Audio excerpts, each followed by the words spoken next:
Guys guys guys আমি হচ্ছি Hariguru reporter, আর সামনে একটা দর্শক আসছে, দর্শকটাকে দেখি কি বলে। ঠিক আছে, তাকে প্রশ্ন ধরবো।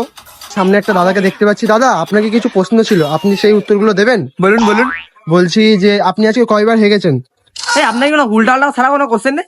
বলছি আপনি কয়বার হেগেছেন বলুন না, অসুবিধা নেই। সকালে তো দুবার এক গেছিলাম। হ্যাঁ, আর কিরকম হয়েছে হাগাটা? সেটা বলতে হবে। হ্যাঁ। এই বেশি না, দুবার শক্ত শক্ত পড়েছে, একটা নরম পড়েছে। আচ্ছা, থ্যাংক ইউ দাদা, নমস্কার। আমি হচ্ছি হরিগুরু রিপোর্টার, আর একটু চ্যানেলটা সাবস্ক্রাইব করে দেবেন, ঠিক আছে? চ্যানেলের নাম কি? আমি তিলক। হ্যাঁ, করে দেবো করে দেবো। গাইজ আমি হচ্ছি হরিগুরু রিপোর্টার, আর একজনের সাথে কথা বলে তো খুবই ভালো লাগলো। দেখি আরেকজন আসছে সামনে, ওই দেখো দাদাটা আসছে। দাদা, আপনাকে হ্যাঁ। কিছু কোশ্চেন ধরতে পারি? হ্যাঁ অবশ্যই। আর আপনাকে দেখে যা মনে হচ্ছে আপনার খুব কষ্টে জীবনযাপন যায়, আর ব্রেকআপ হয়েছে অনেকবার। হ্যাঁ দাদা, কি বলবো, আপনি ফার্স্ট টাইম বললেন কথাটা।